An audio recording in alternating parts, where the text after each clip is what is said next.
It's time for the Suzette Veneti Show. Please welcome to your screen your host, Suzette Veneti.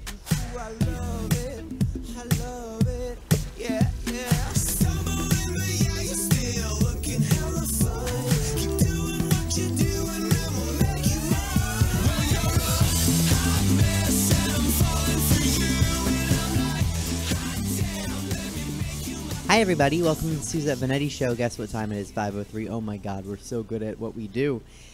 It is November 1st. It's finally here, November, you guys. That means there actually is something. I always joke, and I'm like, if you have something to do on Tuesday, you have 2 days to do it. There's actually something you do have to do on Tuesday. So, you know, whatever that is, it's 48 hours. So, yay, November's here. Okay. Let's get on with the show. The Dallas Cowboys defensive coordinator Mike Nolan had to pause a press conference this past week. He got Tabasco in his eye after he rubbed his eye during the press conference. That's why the Cowboys are so bad this year. Their DC, that's defensive coordinator, if for anyone watching, their defensive coordinator can't follow instructions. COVID rules, bro. Don't touch your face. Your eyes are on your face. But more obviously, the Cowboys defensive coordinator couldn't defend his eye from his finger that had Tabasco on it. So you think the Cowboys are going to be able to defend anything? I know Mike Nolan has a complicated defensive scheme, but putting Tabasco on your finger and then putting your finger in your eye isn't a cover 2, a cover 3, a cover 4, or man-to-man. So just... Cowboys suck, and their defensive coordinator put Tabasco in his eye. Staying in sports, the Miller family, owners of the Utah Jazz for 35 years, are selling to Qualtrics founder, 42-year-old tech guy Ryan Smith. This is the first time in history that anyone in Utah has ever bought anything Jazz-related. Also in sports, the White Sox ignored younger, more exciting candidates for the managerial position and pulled the presidential move by hiring a 76-year-old wild white guy, noted anti-free speech and free protest guy, Tony La Russa. The White Sox graphic department accidentally left a signature for A.J. Hinch, another candidate for the managerial position. Hinch was actually considered but never actually interviewed by the team, and he was eventually hired by the Detroit Tigers. Hey, baseball, keep hiring those cheaters and old white guys that hate outspoken young black men. That's the way to bring new fans to the game. In a controversial move to get to battleground state votes, Trump removed restrictions on hunting gray wolves. I knew he hated Anderson Cooper, who has white hair. Whoops, that was supposed to be Chuck Schumer. I knew he hated Chuck Schumer, but damn, you're going to let people hunt him now? Also, speaking of huge moves that benefit the country in the most important ways, Trump removed water flow restrictions that regulate dishwater usage. Then he encouraged his followers to buy a new dishwasher. Guys, Trump hasn't washed a dish in his life. It's not because he's rich. It's because he eats McDonald's only. There's no dishes to wash. I wish somebody would wash him out of my life. In the worst news of my lifetime, Amy Coney Barrett was confirmed at the Supreme Court this week. 2020 sucks so bad that I feel like J.K. Rowling is writing it at this point. Like now J.K. Rowling, not the one that wrote the books. Everyone by now is aware that the White House has listed ending the COVID-19 pandemic as an accomplishment for this administration, and everyone has made fun of it. But what no one is talking about is how stupid it is that right under listing ending COVID-19 as an accomplishment, they listed that listing it was an accomplishment. And finally, Daddy Obama gave a rousing speech. Good God, how we missed an intelligible, articulate, charming speaker rallying us. Not to mention, like, Trump is what you'll have to go home with at the end of the night, and Obama's just the type of guy that you're just hoping he'll just notice you and maybe ask you to dance. But he said the same thing he's been saying since 2016, and there's no joke here. So just like Barack Obama said, don't boo, vote. And with that, we're going to get right to one of our contributors. Hasn't been here, wasn't here recently, but she's back, and that's exciting. Are we ready? Mm-hmm. Cool. Peers and queers, bees and booze. Give it up for one of my favorite people, one of my favorite follows, Chelsea Bearce. Oh my God. Hey, bitch. How are you? I'm good. I'm good. Do you know how much I love you? Let me tell you how much I love you. I've been home for less than an hour. I've been on 2 airplanes today. I woke up in Wisconsin and I'm here for you. I haven't showered. I haven't unpacked. I am a disgusting human being and I'm here for you because I wasn't here last week and I couldn't do that to you 2 weeks in a row. So there you go. Suck on that. Thank you. Yeah, I'm glad you're here. You look great. I mean, for waking up in Wisconsin, you look great. Can you see me right now, or are you just saying that? No, I can see you. Oh, you can't? Okay. I thought you were doing that TV thing. No, I see you on Zoom. Oh, good. Hi. Yeah. Your sign's behind you. You're wearing a tank top. I am. That's true. Okay. Mm-hmm. How was brunch today? Are you doing okay? I feel like we haven't caught up in a while. Brunch was good. Okay. You know, it was like last week was big because it was our Halloween show. Yeah. So this, at least for me, like this week was just a little bit of like, well, not a bad show at all. Just the show after the Halloween show, you know? Right. Well, good. I'm glad that, I mean, it's still going on. It's still good. Did you guys sell out? We did. We sold out again, both shows. Perfect. You should start with that. I mean. I should. I thought you were asking about me personally. Oh, no, I don't know. I don't care about you personally. But, fair. But I'm glad that the show sold out. That's very, very good. Yeah. Yeah. I just came back. I was in Wisconsin for a weekend of shows with Miles Weber, my buddy. So we did a weekend of shows in Wisconsin, Appleton, Wisconsin, which I did not know was a real place. I saw one black person the whole time I was there. One black person. And it was okay. Doing show, it's okay. First of all, it's very, very exciting that comedy's kind of like, it's coming back slowly. You know what I mean? Like, we're able to do outside shows, which is great. We're able to do, you know, this. So it's like slowly things are starting to happen. But the fact that I'm still able to travel, like now I'm able to travel and do shows is a very big deal, right? Indeed. It makes me very happy. So yeah. But doing shows like on a holiday weekend is a gamble because it can either go really, really well or really, really shitty, you know? Because you never know how many people are going to show up, and especially on Halloween, but it's COVID Halloween. That's so what I it's was going to say, especially with the pandemic. Like, really unpredictable. So it's like, are people going to show up? And they were only seating, I think, 25% of the club. So, you know, it's like, are they going to show up? Are they going to be ready to drink and party? Or are they just going to go do house parties because you can't really do a big celebration this year, you know? So it was a gamble to go, but it was really good to be like in a club setting and on the road and selling merch and, you know, all that stuff. So it was good. It was a good time. I was a little sad to be away from my 4-year-old son on Halloween, but I mean, there'll be so many more, right? And the good thing is that I did well enough on this weekend that I'm going to be booked at not only this club again, but the other clubs that the owner owns. So it's like, it will lead to future work, you know? Are they other clubs in Appleton? Please, yeah. Appleton's so big, they have multiple comedy clubs. Get out of here. No. I don't know. He owns one in Appleton, Wisconsin, one in OKC, and then I think 2 in Washington, like Spokane and Tacoma, I think. Okay, cool. That's awesome, especially because those are a little bit closer. Yeah, so it was good. It was a good weekend. It was nice to get out there and just, you know, be on the road. So that part was really cool. But what is it that I usually talk about when I'm here on the Suzette Veneti show? What is it? You tell me, Suzette. What is it that I usually talk about? Dating. And how bad I am at it, right? Well, I don't know, because you aren't the one that's standing you up for making eggs or selecting bugs or I don't know. I like that that's the same guy too, by the way. I like that horrible story is about this one fucking guy who just like chose termites and scrambled eggs over me. And it's like, I know my place in his heart. I know where I stand with that guy. It's done. Okay, we get it. Well, yeah, and I mean, if you want, I can name the other stuff, but I just really like going to termites and eggs. Because it's funny. It's really very, is. Very funny. It really is. It is. And it's tragic, and it's just my life.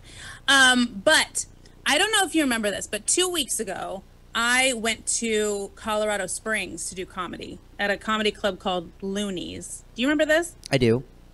So I was in Colorado Springs, and I did a weekend in at Looney's Comedy Club in Colorado Springs, and I was with Miles again, which was great. It was the first time on the road, I think, since COVID, so it was really, really exciting. So the last show that we did, okay? Oh my God, I can't believe I'm going to tell you this. The last show that we did at Looney's, okay, the late show on a fucking Saturday, there was a guy in the audience, okay, and he was the third wheel to this couple. So there were 3 of them sitting at the table, a guy, a girl, they were married, and then this dude, okay, and he was very cute. And I, of course, I'm so terrified to talk to the audience. Yeah, right. So I call him out, and I was like, who are you? Why are you sitting by yourself? Like, why are you third wheeling it with these two? Blah, blah, blah. And it turned out to be his birthday. Okay. He was super hot. And I was like, he said, are you single? And he was like, yep. And I was like, oh shit. So then I started flirting with him, and he started flirting with me back from the audience. Right? Which I'm not used to. Usually I just intimidate the hell out of people until they cry in a corner. But he was flirting with me back. Okay. Are you with me? I am. I was just also agreeing that usually you intimidate people into crying in a corner.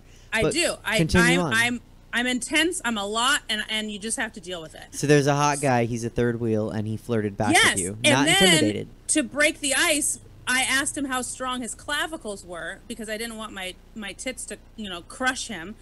And I made him stand up and come to the stage so I could feel his clavicles like a psychopath. I did that. It's a weird move. It's a weird move. Oh, Chelsea. No, it's a dope-ass flex. I'm so proud of myself. Okay. So then I did that, and then I flirted with him the entire show. I was calling him my future. I was calling him my potential husband. I was flirting with him like crazy.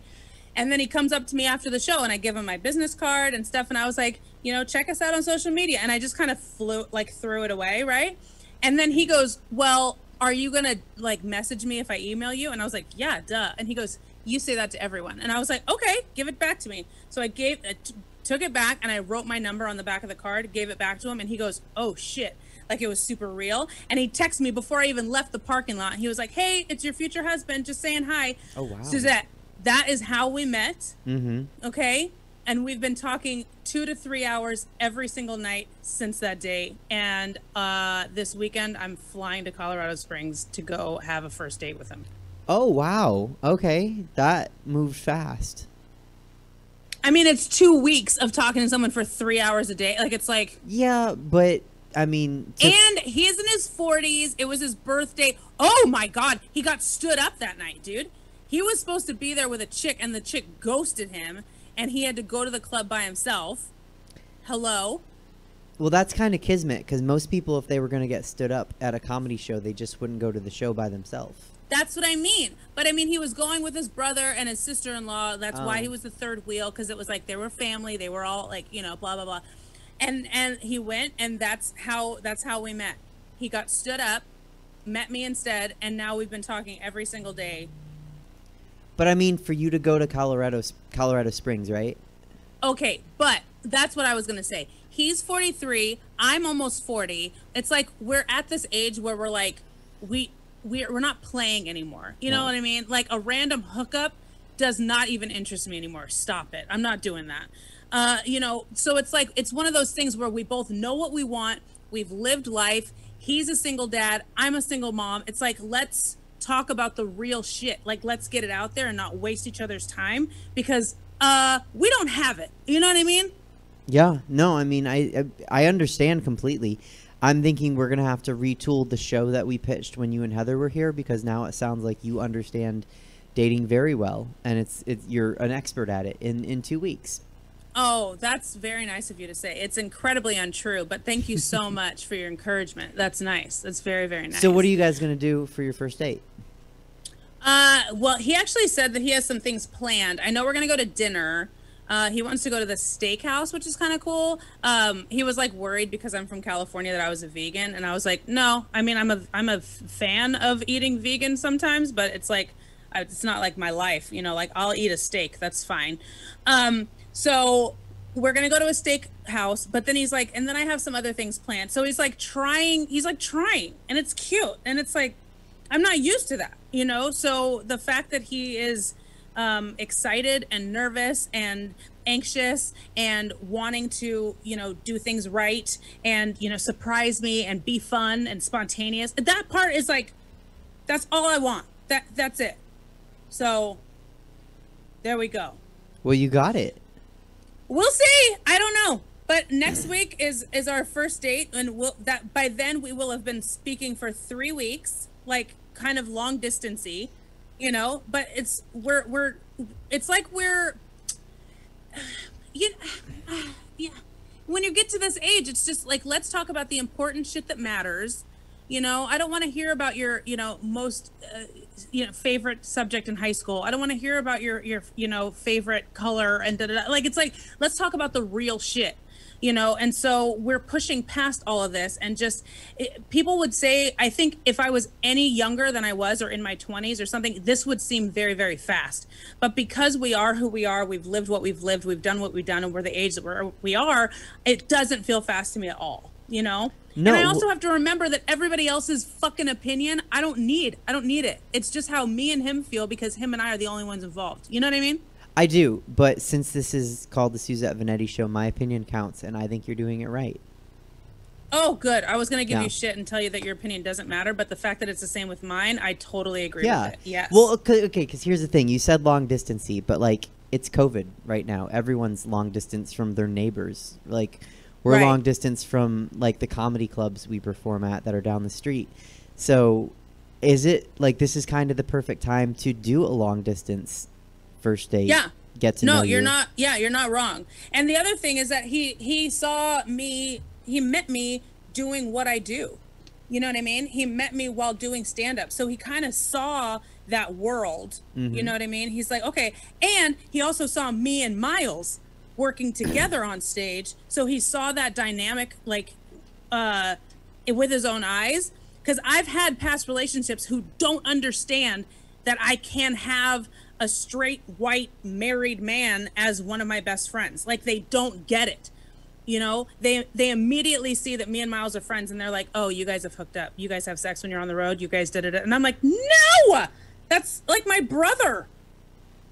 You know? Yeah. So the fact that he's seeing all these things just happen organically, and then we're talking about the shit that really matters. It's like, this could be a thing. Let's explore it. So I am interested to know, because when I was younger and I dated, like, when it, you know, then I talked about stuff, not like what's your favorite color, what was your favorite subject in high school, but like before getting married, it was like, where do we want to live? How many kids do we want to have? What religion do we want to raise them? Public school, private school, you know, whose parents can move close to us and whose parents need to stay the fuck on the other side of the country. What are you guys talking about? Like, if you don't mind me asking. No, that's it's actually a very good question, because we are both single parents. But he has full custody of the 2 kids that he has. Okay. So he could potentially uproot. He could. I can't, because I have, for, you know, majority of the time 50-50 with my ex. And so and my kid is only 4. So there's no way that I could uproot us and relocate away from my kid's dad. Like, I couldn't do that, you know. Plus, him and I didn't work, but him as a dad is great. He's a great dad to my son, and I will not move him away or fuck up that relationship, because their bond is very, very strong. So we have talked about that. He is actually originally from California, but he lived in, like, San Bernardino, so down south. But he loves the Bay Area, you know, like, it's one of those things, but he doesn't like the cost. California kind of sucks. So he doesn't like the cost of it, you know, and he's like, how would we, like, live? How would it happen? And blah, blah, blah. So we've talked about it. And that's another thing that people are like, it's really soon that you're talking about that. And it's like, no, it's not. We're not making plans. Like, we're just talking about what ifs. Because if we talk about that shit now, you know, it's like we're saving time. If this does move forward, we've already discussed it. You're just being intelligent people. Like, you have to talk about the possibilities, because if there are no possibilities, then there's no, like you said, and like, I'm in the same boat with you, like that, like, you know, like 40-year-old-ish boat. Like, there's no time to fuck around. Like, I don't want to date you for fun for 6 months and then find out that, like, you're, I don't know, a Nazi and you like pickles. You know, we're not compatible. Right. I mean, if you don't know for 6 months that they're not a Nazi, then, I mean, there's bigger things that maybe you're asking the wrong question. That I might figure that out. But, like, pickles are like a sneaky thing. Like, you might not just eat at a place that has pickles. Okay. Yeah. Okay. Yeah, this went to a place I didn't expect, but okay, yeah. But yeah, you know what I mean. Like, I do. It's I understand what you're doing, and I think those are important. Don't waste your, like, you're so busy, right? You're very busy. And that's another thing. He does not understand that at all. And I think a lot of I'm a weirdo to multiple people. Like, a lot of people don't understand how I live or survive or do the things that I do. But I also don't work for anybody. Everything that I do, I'm working for myself. I don't have a boss. I don't clock in and out. I don't, you know, have a schedule that I need to stick to. Every week is completely different, and I love that. So, you know, and I'm also, I once I realized that, you know, every job that I was clocking in and out of and, you know, working for was making somebody else's dreams come true, or, you know, making their profit go up and not mine. I was like, no, I don't like this. I want to work for myself. I want to be the one who I'm making the dreams come true for, you know? So, so we've talked about that too, because he's never experienced someone as independent as me, or who has as many jobs as I do that are non-traditional jobs. And so he's fascinated by that, you know, and it intimidates him a little bit, but he also is very old fashioned. And he's like, you know, I'd kind of like to, you know, I want to be the provider. I want to be the provider for my family and do this, this, and this. And I said, that's fine. You can absolutely do that. But just understand that, you know, that's a mentality that I have as well, because I'm a survivor. So I'm not going to sit back and just let some guy who, you know, yeah, sure, if we make a future together, we make a future together. But you have to understand that I want to feel like I'm pulling my own weight or helping with the family or this, and this, and let me fulfill the dreams that I have. This is going to sound really cheesy and really like I'm trying to interject myself into this, but it sounds like he could benefit from watching the show that you and Heather and I talked about, like How to Date a Performer. That's true. Oh, he totally could. Yeah. So, yeah. Because, I mean, that is a thing, like, that is an interesting aspect of it, because, like, I'm the same, you know, like you, and a lot of performers are.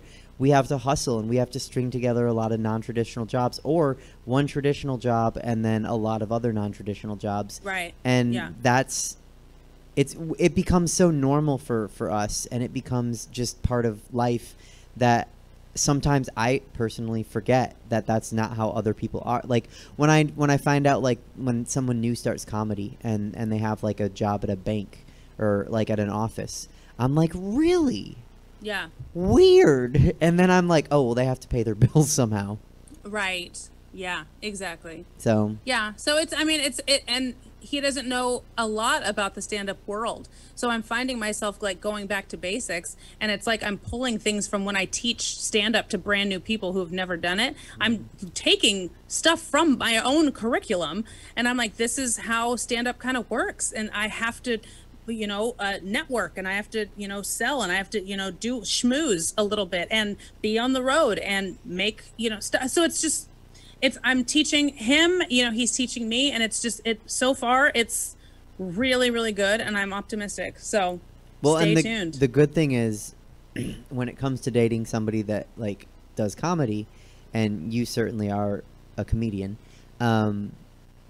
there's always a risk that the person that's dating that person is going to be like, don't talk about me in your skit. Don't talk about me in your jokes. But like, that was step one for you guys. That was before you ever met him. You were making fun of him.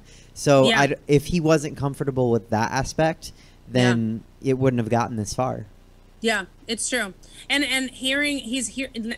recently he's been hearing about, horror stories about exes that have been jealous of my stand-up, and they're like, you talk about an ex-boyfriend in your act, you have to take that out. Are you thinking about him? Is that why you're telling jokes? And I'm like, no, I'm telling jokes because they're funny.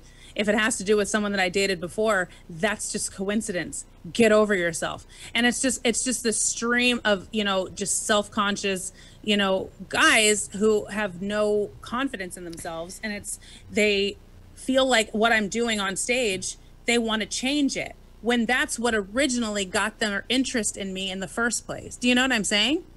Yeah, I know too well what you're saying. It's really, really rough. And so I tell him that, and he's like, what? Like, the fact that he is appalled at all of the horrendous exes I have in my past.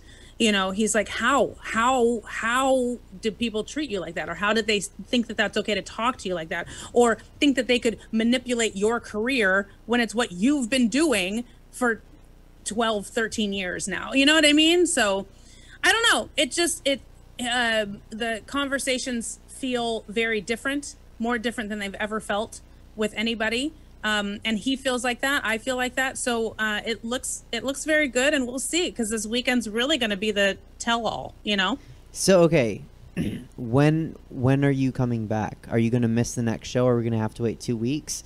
Or are we I don't know, because actually part of me is like, if it's going well, he might be on the show with me.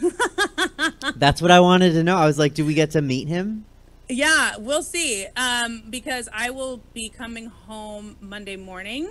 So I will still be in Colorado on Sunday. So if it's going well and he's down, I might just do it from his house and then just drag him on the camera. So okay, yeah. I mean, maybe Jesse can make like a little nameplate that just says clavicles.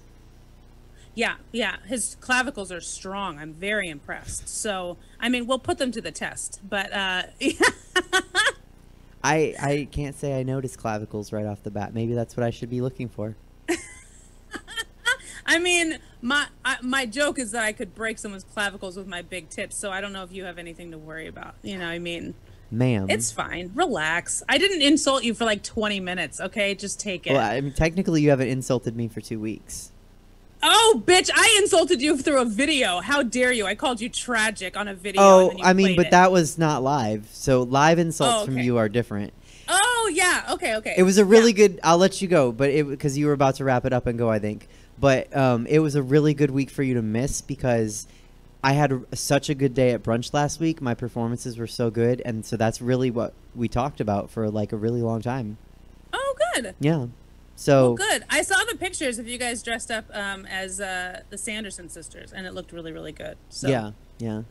It was a good bravo. day. I'm proud of you. Thank you. Welcome. All right, I'm going to go shower because I'm disgusting. Okay, and also I wanted to let you know we had a lot of fun with Robbie, so thank you. Oh, good. Isn't he a sweetheart? Mm-hmm. I love him so much. Okay, you shower. You're probably going to message your Colorado guy, and we can't wait to meet him. Tell him the Suzette Veneti show. Oh, my God. I'm not even... Oh, yeah. Says hi. Yeah. It's going to be ridiculous. Okay.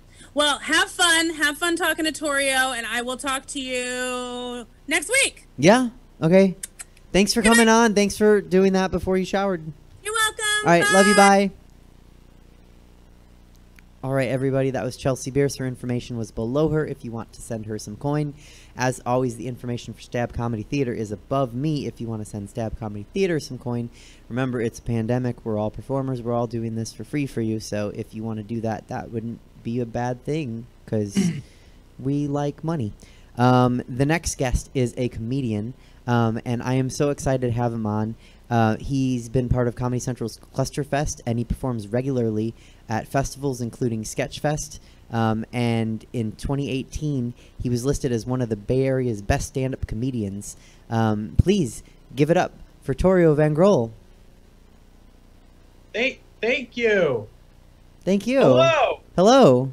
Am I giving it up for myself? Thank you. Well, I mean, we can't hear the people, but I'm assuming there's like raucous applause. Applauding. Standing? Yeah, probably.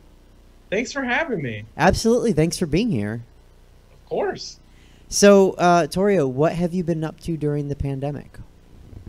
Nothing. So much nothing. What have I been up to during the pandemic?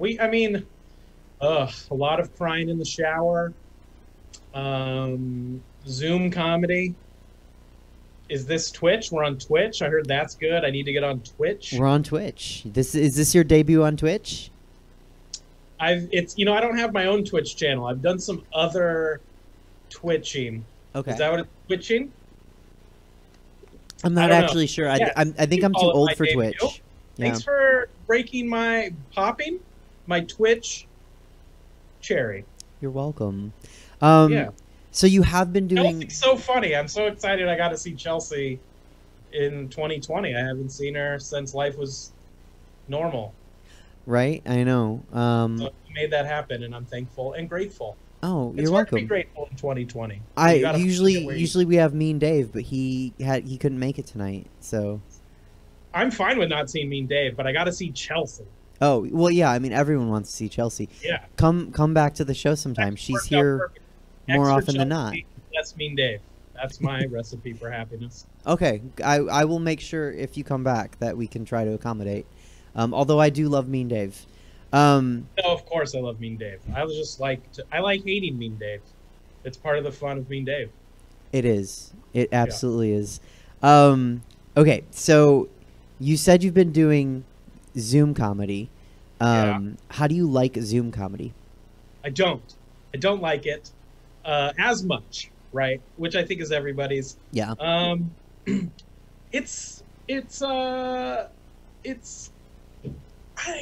We have fun. So I live with two other comedians in LA. I moved here right before COVID started, so good timing on me. And we do a show every Thursday, or now we've kind of changed it to once or twice a month. But it's fun that we built a little stage in our room. And so because we're all kind of, it's the three of us in front of one computer, it feels a little bit better than your normal Zoom comedy, and it actually is a lot of fun. So wait, you guys talk at the same time? No, but we hand the mic to each other in between sets, so it feels like you're watching just at a comedy. We've made our own little comedy club in the living room, so it's not as we're not jumping from computer to computer, so it just feels like a little more, I don't know, clean or something. Yeah. And it's been fun because I love them, and we have pretty much, I don't know how it is with you, but we pretty much get the same people every week. So we write new material every week, and most of it's about COVID and the world ending and the impending civil war. And it's nice to just kind of all panic together. And I guess that's what Zoom comedy is. It's just us making the best of whatever this is. And so how do I like it?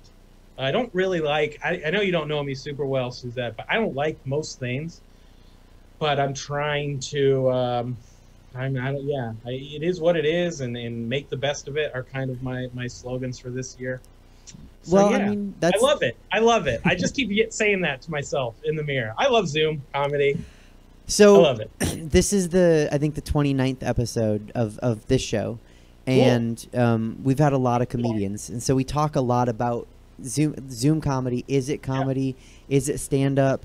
And the funny thing is, we started the show, I think, the second week of April, so we were pretty quick. And at first, all the comics that would come on, me included, were like, no, I'm not going to do a Zoom comedy show. It's not stand-up comedy. Because especially me, like you just said, we don't know each other too well, so you're very good at comedy. I am just past open micer, right? So I need to hear the feedback from the audience personally. Like I need, for my rhythm, I need to know how far I can go with a joke. Like if they're not digging the joke, I'll still tell the joke, but I'm not going to double down and tell another joke that's in that direction. Yeah, so, I mean, that's the best part about stand-up comedy is the instant feedback. Yeah. There's no other, you can sit, like a lot of people,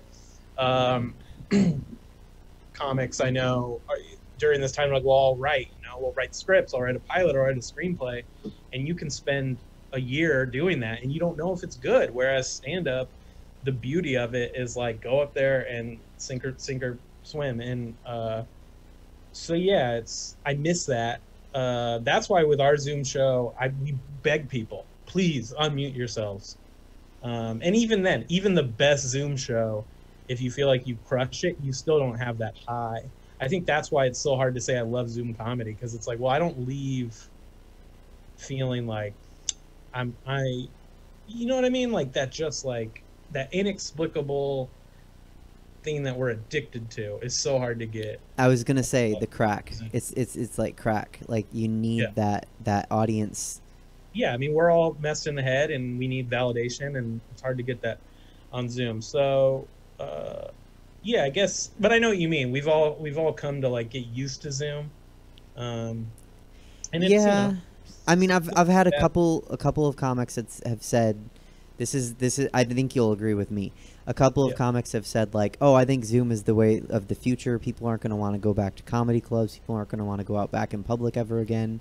And I'm like, I think people thought that for a little bit. There was like kind of like, oh, this is cool, you know, because it's like I can do 3 shows a night without leaving my room.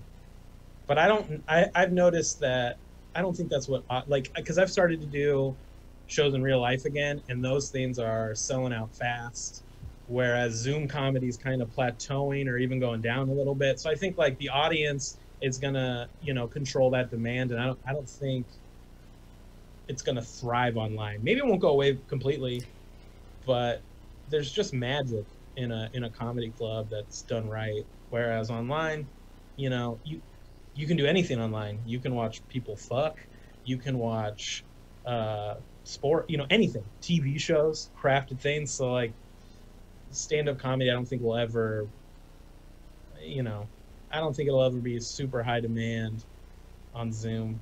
But maybe that's just me being old-fashioned and hoping that, but I don't think so. well, I think it's live like people really like live performance. Like I don't know if you heard me talking to Chelsea. We've been doing a drag brunch for 2 months now, since August 30th, and we've sold out 10 shows in a row, because people want that. And I think some Zoom shows, some streaming things that people are doing, I think are going to last after the pandemic. But by and large, I think people just want to get back. People want to be around people, and people want to laugh with other people, and they want to meet you know, at a comedy show. Yeah, I don't even think people know they needed it like they do, you know, because at first they're like, oh yeah, Zoom's, you can just do it here, but then it's like it's just not the same. Yeah. Is there anything that you like more about the Zoom comedy show than regular comedy? Muting people, that's it. Mm. You know, I wish I could have one mute in a comedy club where I could just mute. You know, you can actually, now that I'm thinking about it, I don't even like that as much. I love having a heckler get in my face and kind of being in charge of that. But I guess I did an outdoor show in like a downtown area. So the thing about outdoor shows is a lot of times you can be heckled by like motorcycles or cars or just drifters walking by. And so I think that was my first or second show back in real life. I was like, oh yeah, I have to learn again how to like handle a heckler. Because on Zoom, you know, you can just boot them from the room. And I think that's another reason Zoom isn't as good as comedy in real life. The stakes aren't as high. You know, you're not all alone, vulnerable up there. So yeah, I guess no, I don't think there's anything Zoom bad other than like I can just, if I bomb, I can just close my laptop and just roll over, and my bed's right here. I can literally just cry in my bed faster than normal, which is a perk. It's a perk, but I think you hit the nail on the head when you said the stakes are high. I've never thought about it that way or heard it put that way, but there are really high stakes with doing stand-up comedy. It's the only art form that you want people to interrupt you because you're doing well. Totally. So and even like, I mean, we've all bombed, and that walk off stage to the back of the room after a bomb, there's nothing. That's a real moment, and that defines you. I mean, it hurts so much, but it also was like, that's what makes crushing feel so good. You know, it's the peaks and valleys of it all, and that doesn't exist on Zoom. I don't know. I have bombed a lot. Enough, right? But then the flip side is it's on stage, it's lower lows, right? Bigger bombs, you feel it, but then higher highs. But you know, I remember I was just talking to a friend about the first time I really bombed, and it's funny. I mean, the story's funny, but I learned so much from it. Even if I don't know what I learned, I know I learned from it, and I'm like, I don't want that to happen again. I need to do better, so I don't have to feel that feeling. Yeah, there's nothing more motivating than a bomb. Yeah, but what I was gonna say is I've bombed, but I've never been heckled. So, you know, outside, inside, what do you do when you get heckled? I dive in. I love the talking to people. I'm not great at crowd work, but I love it. I love talking to them, figuring it out, trying to make a joke.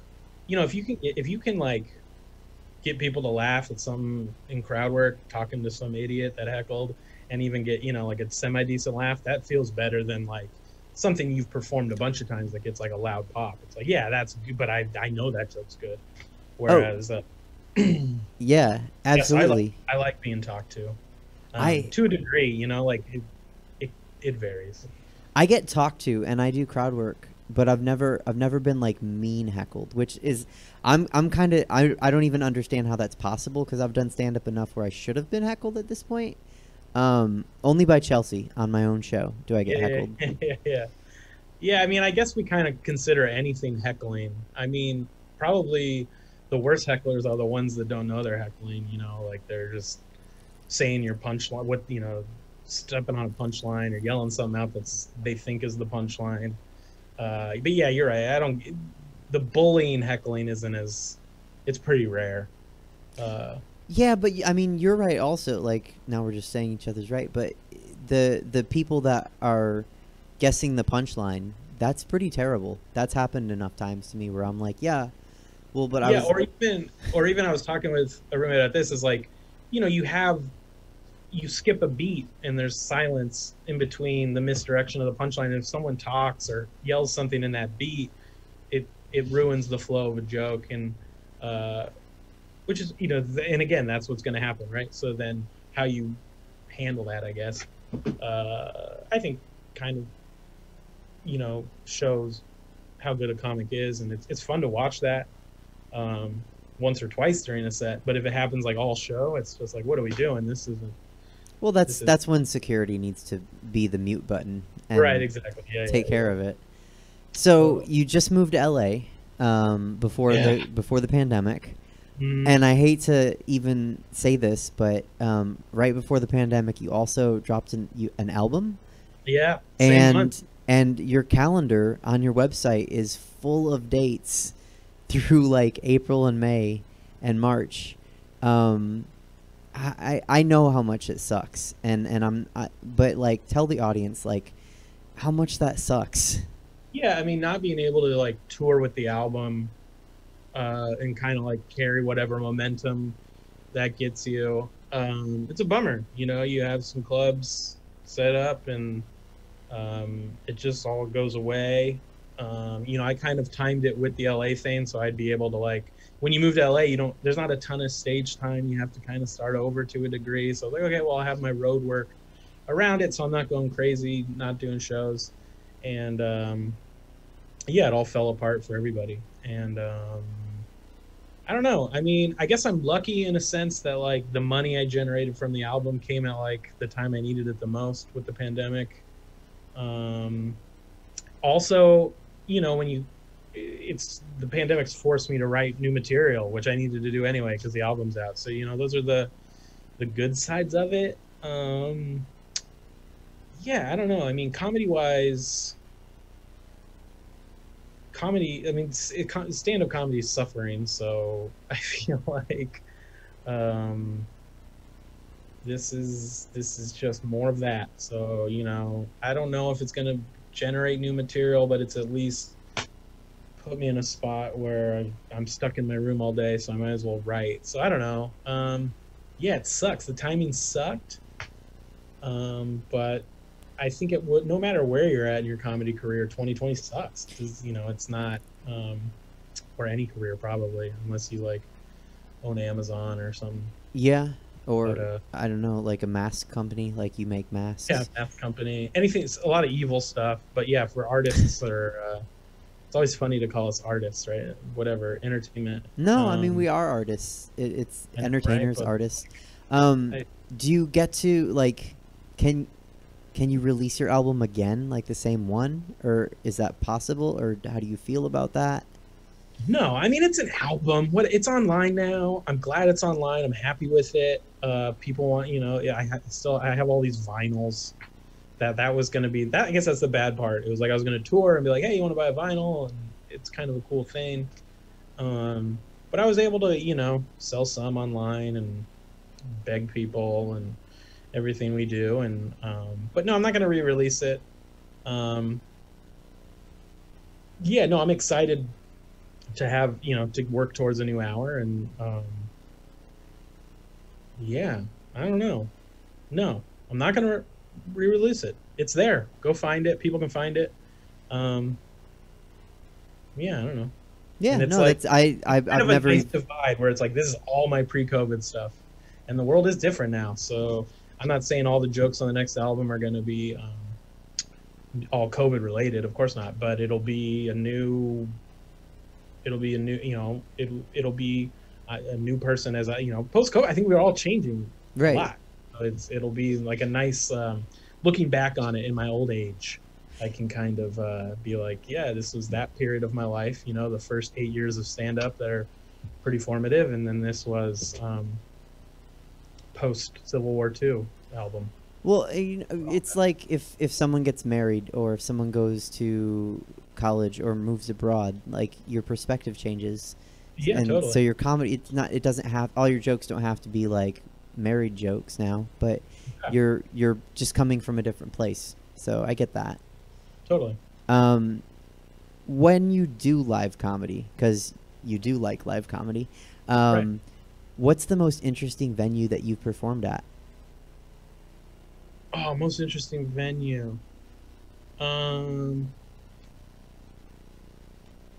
Man, I want to think of something really cool. Do you want to come back to it? No. I want to answer it. I just want to give you, I'm trying to think like Bike Shop, some of these, there's a Don't Tell comedy. I don't know if you've heard of it. I They have. do shows that are like the audience finds out the address the day of, and it's kind of perfect for COVID rules because no one knows the address until the day of. It's BYOB, super fun. So there's been some interesting venues for that. Bike Shop, I can think of people's living rooms, sometimes like a mansion. We do them at like WeWorks, people's offices, art galleries. But I'm trying to think like the weirdest one. Oh, I've done a tour bus. That was weird for like Oh. 8 people in a tour bus. That was a fun idea. I did that in San Francisco. Samantha Gilwhite put it on, and she kind of picked up comics on the route and then dropped them off and picked up. I remember we picked up Scott Capurro and the Castro, which felt right. And, Yep, that's right. But yeah, it was like a mini tour bus, 8 people and like a cooler of beers, and you just got on, and there was a mic that wasn't even plugged into anything. It was just a prop, and that was fun. That's a really cool idea. Yeah. Yeah. And I think it should catch on. I don't know why it didn't. I think it would have. It wasn't like it failed or anything, and I think everyone loved it. But yeah, it's a lot of, producing shows. It's work. So Yeah, we talk about that on the Hey, show a how lot. much steal that idea from her if she's not doing it? Do some shows on moving things. I like the concept of like picking up comics. I mean, the timing Yeah. of that is interesting, where you have to time it right for their set before you get to Yeah. the Castro. No, it definitely takes some finesse, Yeah, which comics are bad at, timing wise. And getting a comic to come to a show is hard enough, but have them be at like a bus stop at a certain minute. yeah, like, and then they're getting dropped off at a new place. So Yeah, and then they're on their own. I don't know if Yeah. that works in LA. Like, good luck. Definitely working out. No, it has to be a San Francisco or New York thing, I feel like. Yeah, I mean, Somewhere small. it would really work in New York. Yeah. San Francisco. I hate walking in San Francisco. It's way bigger than it needs to be. Yeah. Scott actually, he was on the show, and he thinks he's going to keep doing his Instagram shows post COVID. So I mean, that makes sense because Scott can just talk for an hour and it'll be interesting. Oh yeah, no, he's a machine. He just spits out jokes nonstop. And his fans love him, and he's great. So what do you, we kind of touched on this. What do you actually like about stand-up comedy? Yeah. Kind of what we talked about, the thrill of it, it's kind of like, I think this time, COVID, I mean, it makes everybody kind of step back and like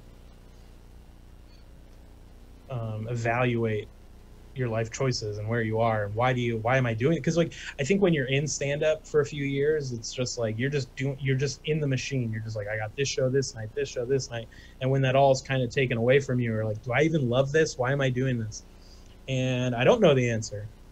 I don't know if this is worth it. I've just turned 34 and I've been doing this 9 years, and that age 25 to 34, that's a pretty solid part of your life. And I question, I could have had money and a family and not roommates.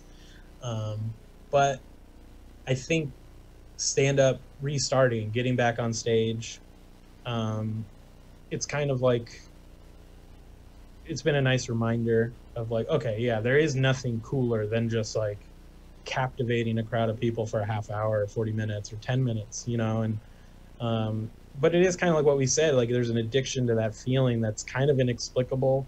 I think people that are have been in a crowd of stand-up show, they get it. They're that kind of like that magic feeling, and when you're kind of the one driving that, there's something really cool about it.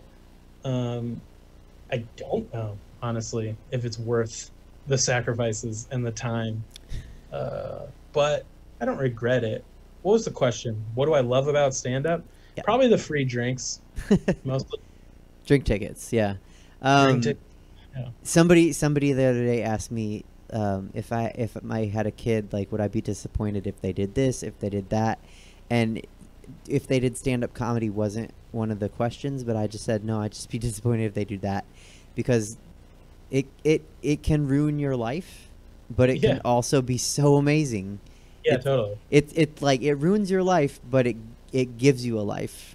Totally. Yeah, like I've had that feeling where I'm like, comedy saved my life, and then it ruined the life it saved. Right. It's like I don't know. It's just like anything like really great is, like we said, low lows, high highs, and I think overall I'm digging. I'm still in it. I never had a plan B, and I get to meet amazing people like you, Suzette, through comedy. So likewise. I'm not gonna. Are you glad you started at 25? Yeah, I think for me that's when it had to happen. I think people are like, do you wish you started earlier? And I'm like, well, I wish I needed to start earlier, but for me, I didn't know what I wanted, or at 25 I was still stupid, didn't have a voice. But I think that was when it worked out for me. I mean, you see people that start at like 15 and they're on Saturday Night Live when they're 20 and they blow up, and sure, that'd be nice. But for where I was at, graduated college, didn't know what I was going to do, bartended for a few years, and then it just kind of all happened. So right on. Yeah, I wish I had started earlier. So yeah, I mean, I think we all wish we started earlier, because we're in this we're climbing this stupid ladder someone made up, or we make up in our own heads, and we think if we started earlier we'd be higher up, but that might not be true. I think you start when you're ready. That's a good way to look at it. Yeah. What's your favorite city to do comedy in? I really like, I really like Minneapolis. Okay. They've always been cool. The scene's been cool to me. I've gotten good shows there. I feel like I fit right in, I'm fat. I'll be honest, it's mostly white people. It's mostly white people. Not It's that like that's all what I white want in a people. crowd, but I'm just saying I look like one. I grew up in San Diego, but like this isn't a San Diego vibe. It's a Midwest vibe. Yeah. And love San Francisco, hate LA comedy. New York is fun to be. I don't know if it's the greatest crowds. But yeah, I don't know. Something about Minneapolis is always called to me. Really? Where else? Seattle. Cool up there. Okay. I'll just tell you what I hate. Most places. Yeah. I've never really done the South, but I'd probably hate it. Yeah, I mean, if you like all the places you just named, it's not like if you like Minneapolis, you're not gonna love Savannah, you know? Yeah, probably not. Hated Orlando. Oh yeah, there's nothing really. Orlando. Okay, I think if home. you're not going to Disney World, what's there? Yeah. Yeah. So Minneapolis, I'm assuming that you've been in the summer and the winter.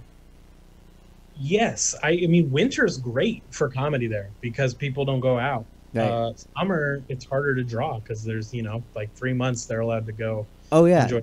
No, people don't want to do anything. They're like, I don't want to be inside. I've only been there, I think, in the fall, not like hard summer, and then spring and winter. So yeah, I mean, it's if you can get like a cold comedy club, Wisconsin, Minnesota, like January, February, you can sell out no matter who you are. So that's always if you send your avails and they offer you June or January, if you're just for any comics watching, pick January.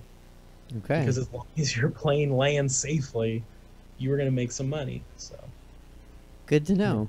Good tip. Yeah.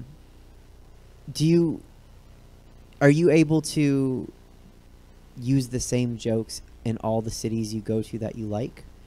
Or do you have to do you have Minneapolis jokes specifically? I mean, the only jokes that I can't do are like tech jokes, I mean, coming up in the Bay, you have those. But even some of those you can use. People know shit on some tech people a little bit. But yeah, it's fun to it's fun to see how a joke does in one city versus another. I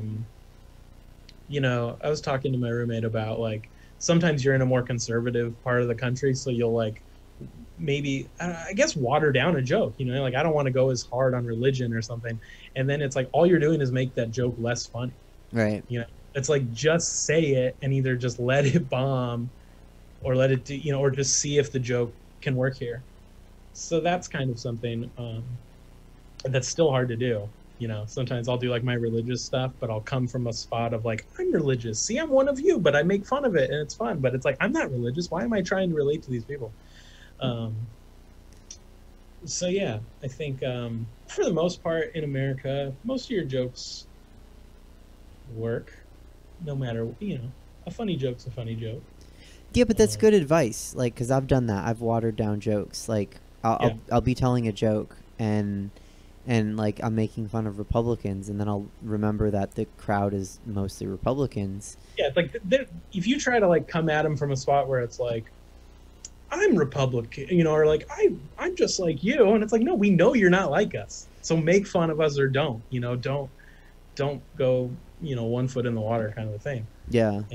What I did was like I kind of neutered like a punchline, and I didn't go with the tag that I like. And thinking back after what you just said, like it really just made it less funny. Like I should have just gone for it. Maybe they would have laughed. It's almost like and then you're left with your own bad taste in your mouth, and you're like, why?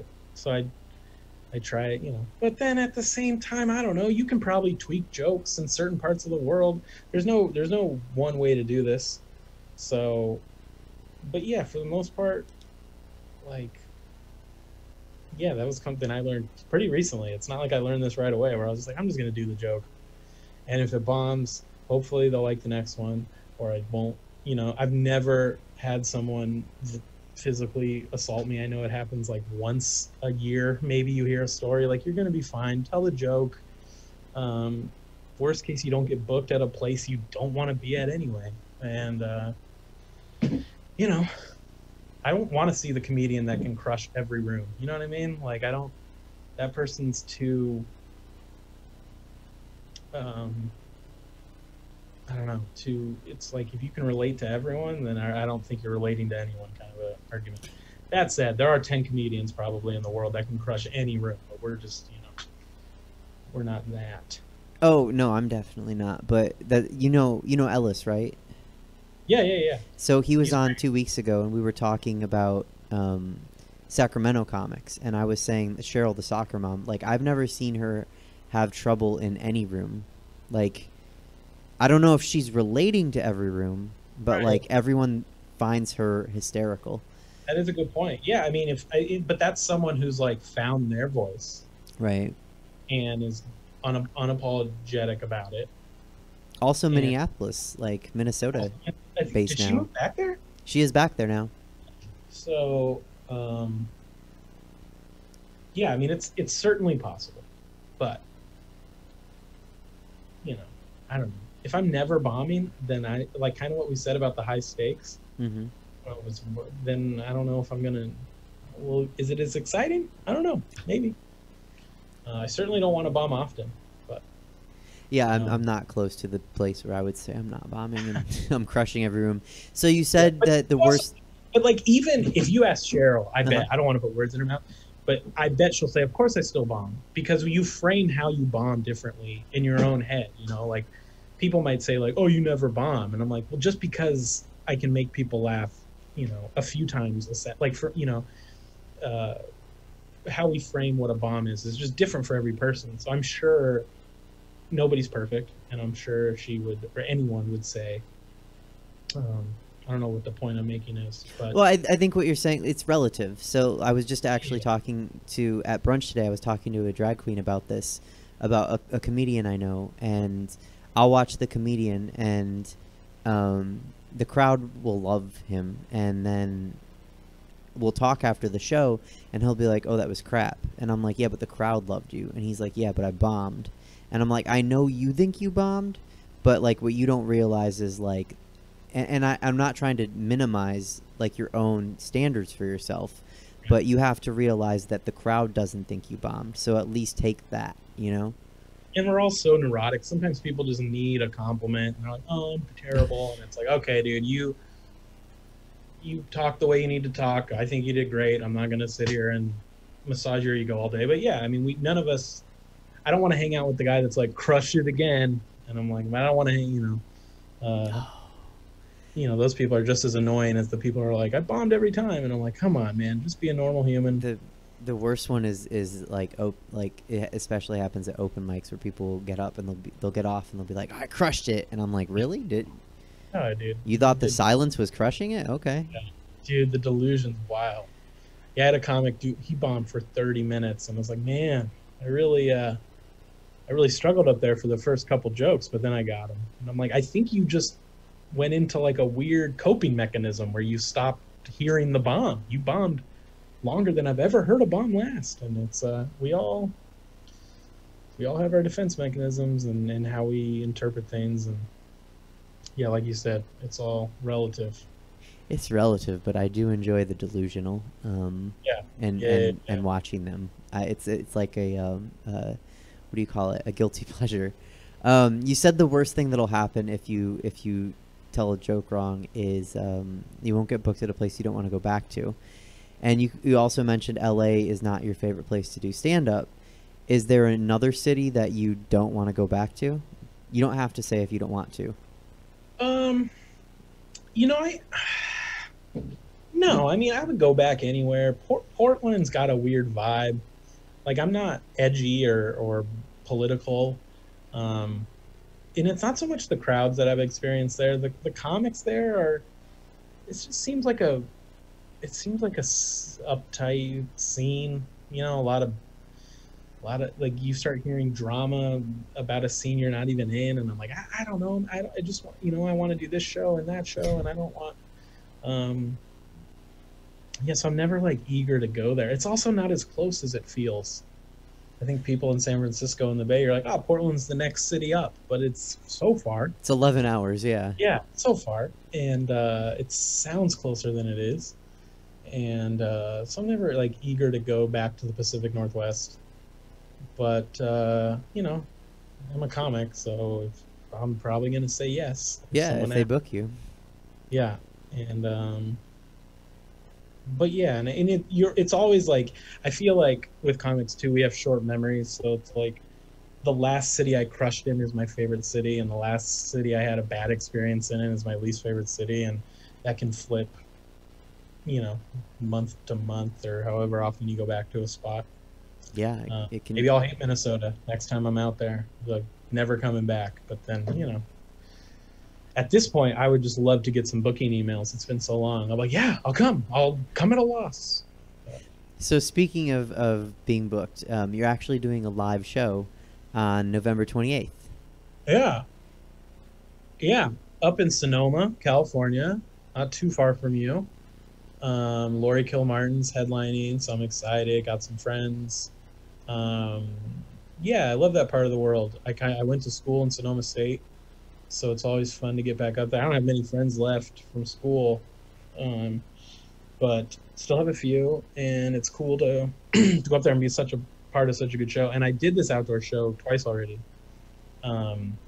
since COVID restrictions eased, and it's cool. People want comedy, and of course they do. We all want, and it's so weird. So this is an outdoor show in Sonoma? It's outdoors, yeah, socially distant, which best we can do right now. Well, it's interesting because like Chelsea was saying, she did a show in Wisconsin, and yeah, they're doing indoors out there, right? Yeah. Yeah. Well, and then our brunch is indoor too. Like we're reduced capacity for what we can have inside, Cool. and we're socially distant. Like tables are far apart, and everyone's being safe, Yep. and we had to get a certificate from the city and signed off. But I'm wondering how long until, and Laughs Unlimited here in Sacramento is doing indoor. Yeah. So yeah, I remember. I mean, yeah, and now they're talking about England's closing down again. Are we going to follow? yeah, I have no idea. So it's like, and people judge. You get some of that like weird internet judgment where it's like, I don't know if this is safe. I've had some comments like that, like, oh, it's a super spreader event, and I'm like, and I'm not even upset with that because I'm like, you might be right. I don't know what any of this is. yeah. But I'm gonna do comedy if I can. But I think it's not a super spreader event if people are being responsible and like the audience is wearing masks and you're standing. Like I think my favorite mic that I've seen isn't a specific one, but it's the type of one where somebody stands on like the pitcher mound at a little league park, and the fans sit in the stands. Like that's so. I want to do that show. I want to stand. Yeah, I saw that on the San mound. Francisco, right? What's that? Yeah, I've seen that. They've been doing that in LA and in San Francisco. I've seen those too. I think the first person I saw do it was Melissa Villaseñor, and then I've seen a bunch of other people doing it, and like I wouldn't want to do a drive-in. I want to do the little league field. Like, put me in, coach. So November 28th in Sonoma. If anyone's watching, go see Torio. Go see Lori Kilmartin. Who else is on the show? Irene too, funny, and Ryan Goodcase. So there's no weak comic. It's all maybe me, but Ryan, Irene, and Lori all so good. And it's 85 tickets, and that's all it can fit on this outdoor space. So buy them. That's the one cool thing about the outdoor social distancing show is like, even if it's not, first of all, this show will sell out, absolutely. But even if it didn't, it'll look sold out. People will be like, oh, you can't tell if it's sold out or maybe people are just taking it super, super safe. Right. Everyone's kind of spread out. Yeah. But it's so less. You don't have to be nervous about only like 10 people showing up because people want to come, and like, especially with a headliner like Lori. I mean, it's gonna be good. I don't know what I'm saying anymore, but it's gonna be a good show, Suzette. All right, cool. Well, people watching, go to the show on November 28th in Sonoma. So you told the joke of the year, right, in 2015 and 2017? Yeah, I think it was a while ago. I don't know. 2015 probably. Oh, I thought I read both. Did you have it just once? I think it was just once. Oh, okay. I was gonna say what happened in Maybe it was 2016. twice. Maybe it was twice. Do you remember the joke? I remember you know what's funny about this joke is it's a religious joke about this joke bombs a lot, but I think that's kind of what we were saying. Like some jokes that the most memorable jokes or whatever, but it was essentially the premise, and I'm not going to do it, but I'll tell you the premise is and I would talk about grew up Catholic, and there's a part in the beginning of the Bible that says God created us in his own image, and I always thought that's pretty cool that we look like God, but actually if that's true and the first humans that God made were cavemen, then wouldn't that mean God looks like a caveman? Like that was the first mold, right? And then I just do an act out of God as a caveman, and it's fun, but I do like a caveman voice, and it's silly. It was but yeah, for whatever reason that joke won best joke of the year, and I love performing that joke because it is one of the, like, you have jokes where it's like this joke's either going to work, I know it's going to work, or if it doesn't, like there's just something, like then it is the crowd's fault. Sometimes it is the crowd's fault. Comics think like, oh, if there's a crowd, I'm going to do well, but it's like sometimes it's just they're not there. They think they're there to laugh, maybe they're not there to laugh. But with the caveman God joke, it's certainly not the crowd's fault if it bombs. Sometimes it's just like I just can't. I don't know. Maybe my heart's not in it. It's just a hard joke to do, and I'm not the greatest performer, and so I like doing it because I don't know how it's gonna go, and yeah, that was joke of the year. Right on. Was that something you were trying to get? Was joke of the year? No.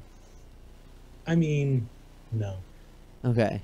I didn't even know it was a thing at the time. I remember when it came out, that was like a courting comedy, I think, did that. I think that was the first year, maybe the last year. It's not as prestigious as it sounds, joke of the year. I mean, you won the only joke of the year ever, so it sounds pretty prestigious.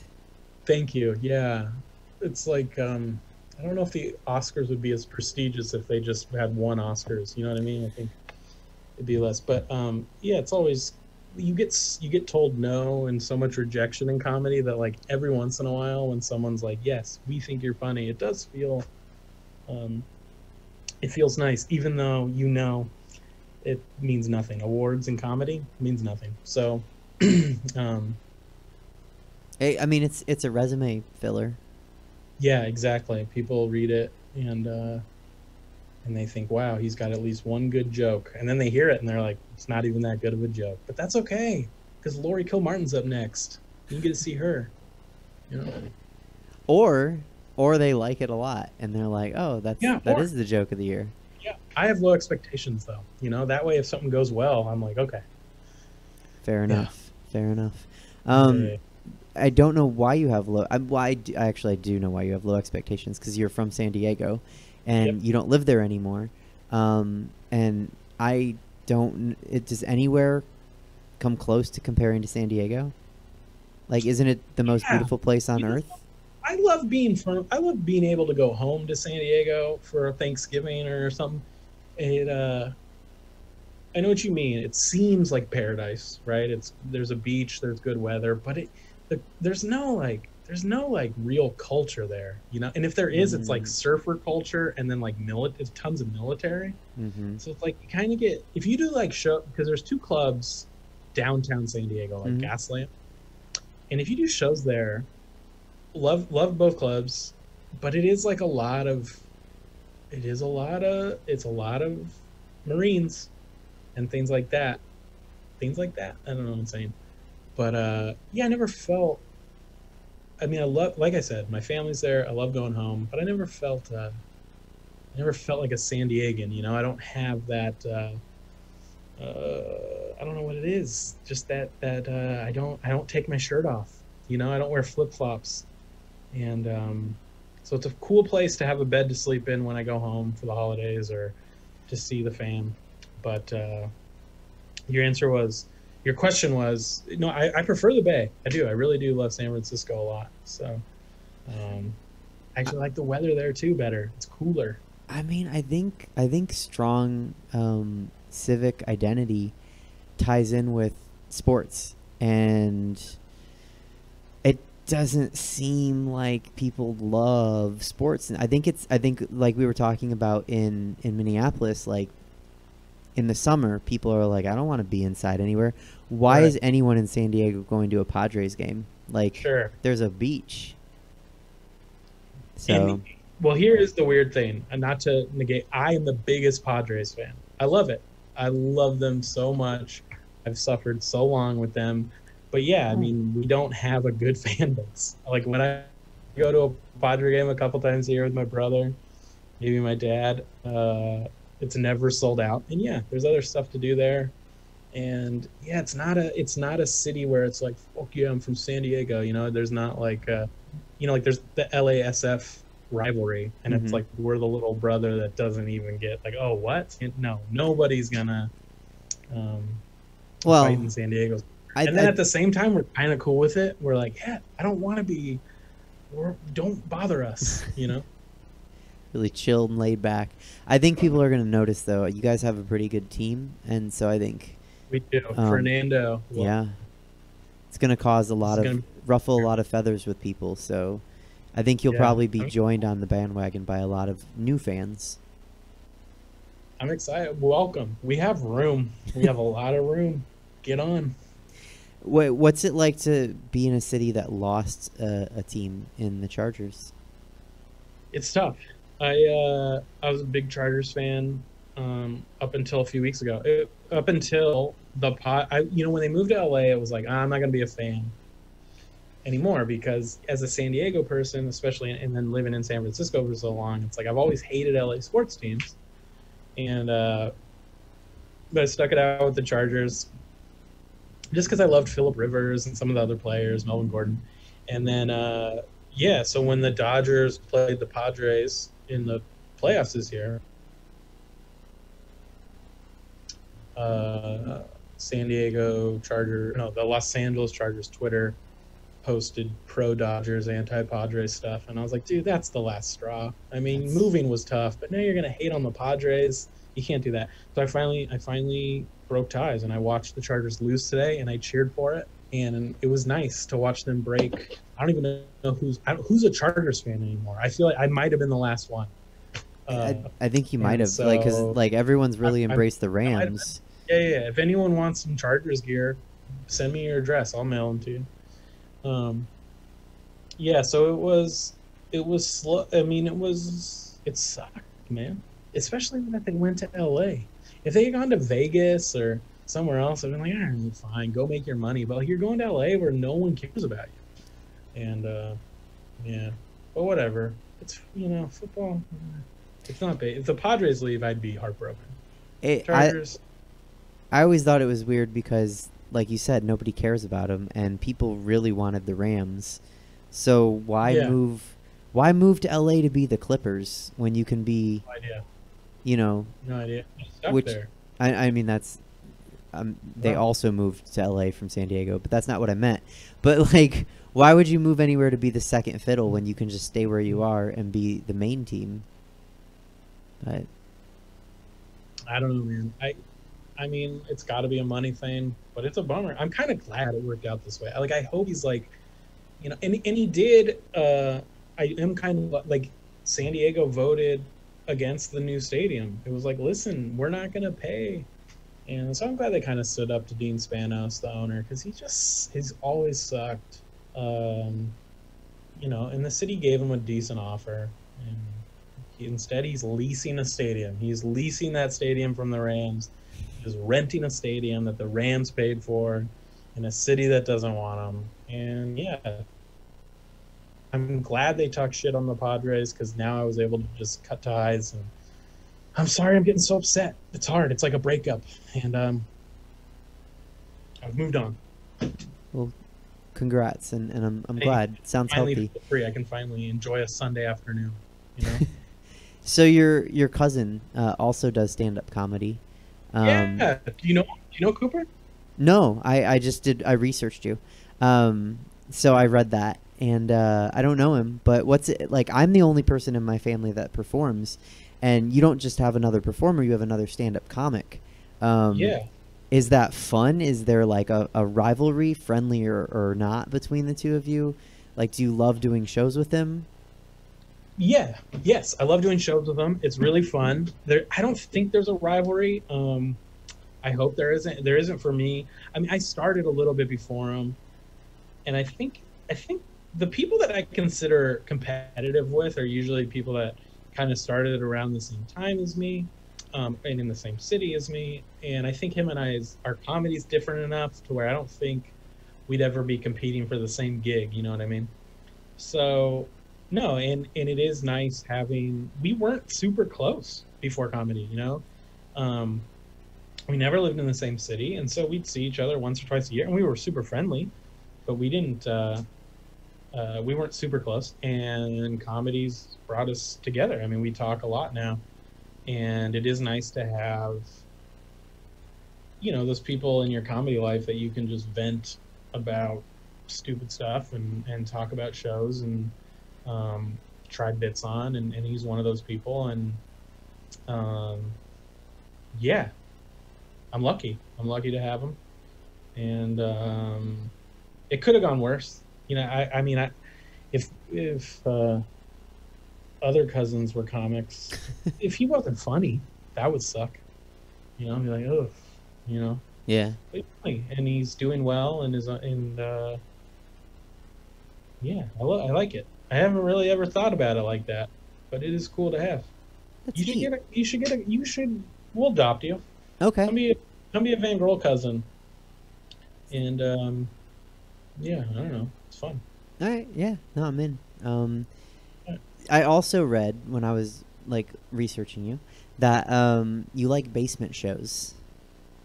I do love basement shows. It's low ceilings are the best. Okay. Why? Is it like you just like them in general, or they're good for comedy?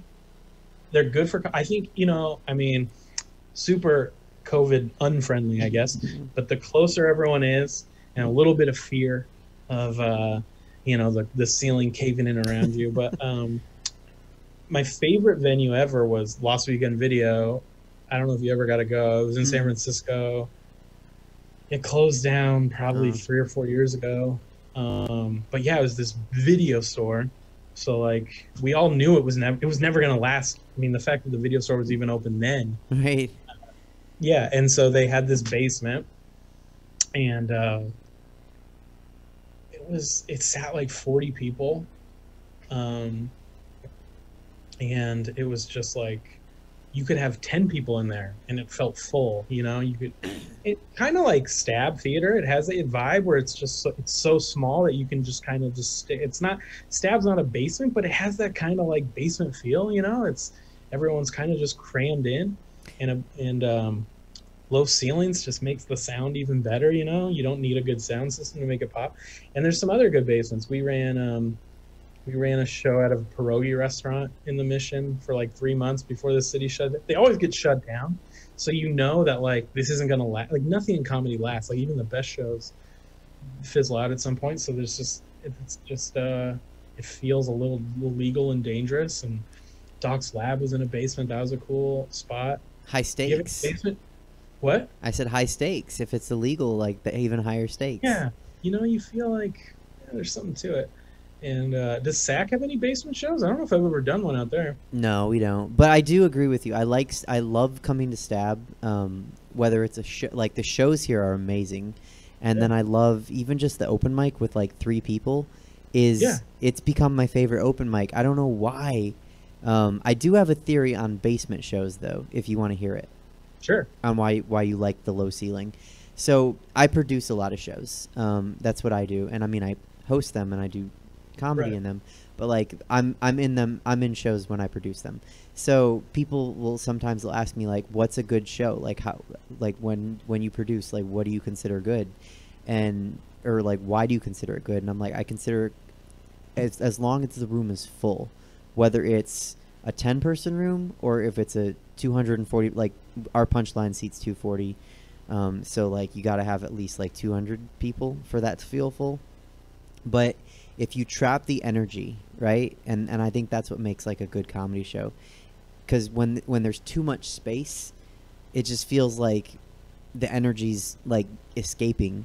But when the room is full, like the energy's bouncing from one person to the next, and it's bouncing off the walls and off the ceiling. And I feel like that's what makes people laugh more. I don't know another way to put it other than that. But I feel like the tighter the space, room, you like, especially like if you've been in a room where like there doesn't feel like there's room for you, you know, and it's like I want to be in this room.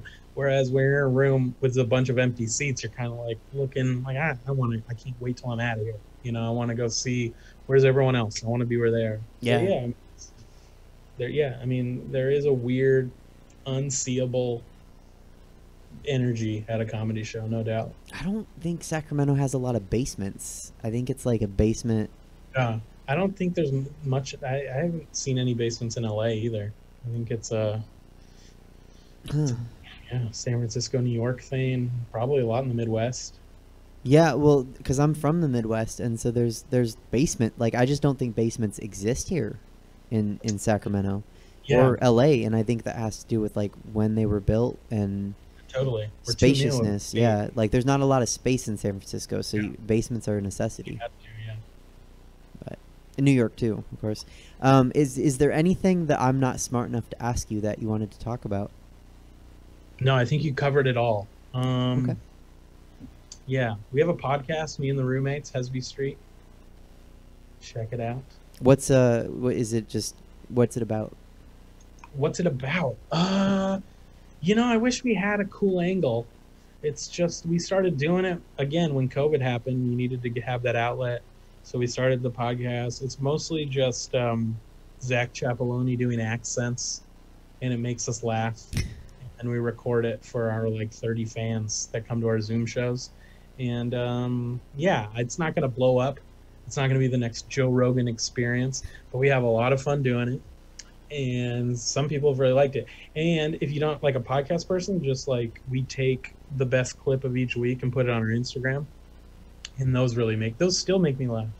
It's like I was there, I watched it happen, and I'll watch it again and I'll be like, oh, you know, it really just makes me giggle. And so, yeah, that's kind of it. It's just three comics talking about our weird life in 2020. And it's not going to last forever, just like those basement shows. Yeah. I'm sure once we're all doing weekends again, we'll stop it, or we'll do it every once in a while. But, well, and eventually you guys might not live together, so that could be the end of it.